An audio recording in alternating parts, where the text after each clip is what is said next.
More of your phone calls coming up. Andy Staples was at Ohio State, Michigan on Saturday. He'll be in Nashville this weekend, and then he'll be attending a first-round college football playoff game. Andy covers college football for On3 Sports. All right, we had a lot of conversation. We had a lot of build-up, and then we had the end result with Lane Kiffin leaving to go to LSU. Anybody win here? Oh, I think LSU feels like they won. They certainly got the guy they wanted. They got the guy everybody wanted. Because remember, Florida wanted him too. Ole Miss wanted to keep him. And LSU probably will wind up having the same defensive staff, which they're very excited about. That Lane Kiffin probably retains those guys. He then comes in and fixes the offense, and all of a sudden, you got a team that should be competitive every year to potentially make the college football playoff, to potentially win a national title. Now, here's the catch. Lane Kiffin had to leave a team that is actually in the college football playoff. And that is the rub. Like, you leave for a conference rival, and remember, LSU is a bitter rival of Ole Miss. There are some Ole Miss fans who think LSU is a bigger rival than Mississippi State. Ole Miss is never going to let the LSU coach work for Ole Miss, even for a month. Well, there are certainly analysts that I saw this weekend who thought, hey, why don't you let him coach? And I would not have him coach my team. If I'm the athletic director at Ole Miss, I'd say, nope, you made your decision, go, and don't act like you're the victim here. You can't use leverage that you're going to take coaches and players if you don't let him coach this team in the playoffs, as has been reported. I'd say, hey, see ya. Keep your tray in an upright locked position when you fly out on that private jet. Yeah, and the middle fingers saluting him on the way out told you the story. Yeah, Ole Miss could not let him hold them hostage. That was not going to work. It was a non-starter. There are other situations where coaches are leaving schools, like John Summerall at Tulane, Eric Morris at North Texas. Morris is going to Oklahoma State. Summerall's going to Florida. The winner of their game Friday is playing in the playoff. And the guy who coaches that team will coach them in the playoff. But it's different when you're going from North Texas to Oklahoma State or Tulane to Florida. When you're going from Ole Miss to LSU, you can't do it. And I found it hilarious that Nick Saban kept saying, let him coach. Nick Saban fired Lane Kiffin after the 2016 season. Lane Kiffin takes the Florida Atlantic head coaching job. He's the Alabama offensive coordinator.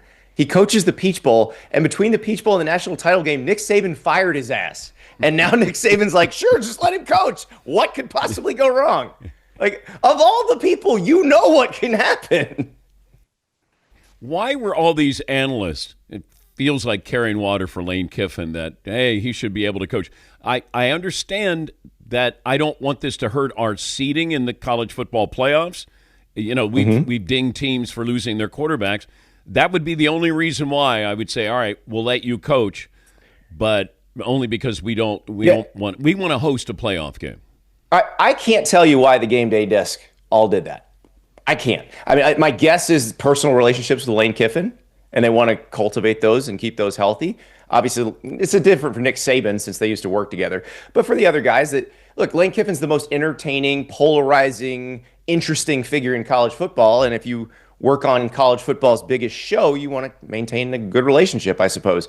That's the only excuse I can think of, because if they talked to any athletic directors, and we did, there's not one who would have let him coach Ole Miss through the playoff. All right. What's Penn State doing? That is a great question. All I could think of is the Judge Smales, well, we're waiting, as all the other dominoes were falling. The only thing I can think of is they've got somebody in mind who's maybe coaching in a conference championship game this week and doesn't want to do anything until after that happens. That's the only thing I can think of, and that leads you to a few names. So Bob Chesney is the James Madison coach, and he's a name that I've been saying for about a month, because if you look at Chesney's job history, Northeast guy, went D3, D2, FCS, FBS, successful everywhere. It's kind of the Kurt Signetti path. And you'd have thought, okay, from James Madison, his next logical step is like Syracuse or Boston College. But why would you have to wait for him to coach Syracuse or Boston College for 2 years? He would have ended up at Penn State anyway. Like, just get him now. The other one I thought of, and it's kind of a wild hair, but he's a really good coach, and I think people just assume he's not movable, is Kalani Sitake at BYU. He's at his alma mater, and maybe he's not movable. Maybe he's just really happy there. But a chance to coach at an elite of elite programs, that's one I would certainly talk to him if I were Penn State because I think he's an excellent coach. But that's the only other one in the championship games I can think of, other than maybe Ohio State offensive coordinator Brian Hartline, who kind of the Urban Meyer path. He was the receivers coach. He's the OC now, but not really a play caller in his history. But receivers coach / ace recruiter, and maybe one of the best recruiters in the country, and definitely the best receivers coach in the country. I can see him being ready to move up to a head coaching job. I didn't know if the jump that big would work, but he's one I would have talked to as well. What's the NCAA do with this hiring window? How do they kind of prevent this? Well, there's an easy fix, but the coaches don't want it. See, that's the thing. The coaches like to blame the NCAA for this stuff. The NCAA and, well, the committees that come up with these ideas, they've already come up with an idea that would work. You bring high school signing day back to February where it was, just have one there. You eliminate spring practice. You create an OTA type system that starts in May in the first summer term. You move the transfer portal window into the spring and players can leave in April or whatever. The coaches didn't want that. The coaches are like, I want my team fixed by January. That the coaches want to move between December and January. The players want to move between December and January too, because that's the semester break. And by the way, the NCAA is not changing that because you'd have to move Christmas. And I don't think they're that powerful. So if the coaches ever want to come around on it, that's fine. But if they insist that they want their team by January, then they get to be the villains in this. They don't get to blame the NCAA for it. Yeah, but the current messy system is great for coverage. It's great for content. It's not, though, Dan. As someone who covers this year round, listen.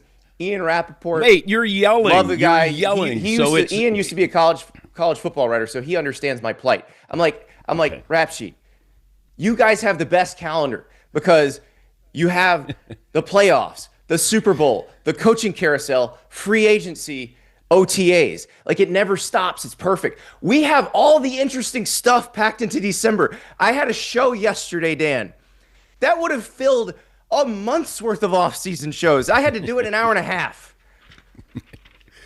Talking to Andy Staples, covers college football for On3 Sports. Make a case for Texas making the playoffs. Ooh, it's tough because they're so far down right now, and I think really they're aced out. But of the 9-3 teams, they would have the best case, and here's why.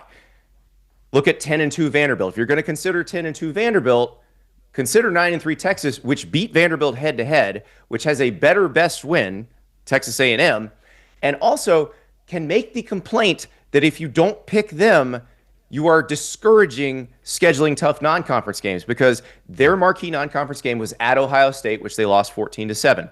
Vanderbilt's marquee non-conference game was at Virginia Tech, which they won. If Texas had gone to Blacksburg, they also would have won. So, or Texas had just scheduled Rice or somebody like that, they would have won. So if you were to pick the other team that didn't schedule as hard, then you are discouraging that. And I don't want that to be discouraged, and I don't think anybody else does. I want a Texas-Ohio State game to start the season. So if it came to that, I would hope they would pick Texas.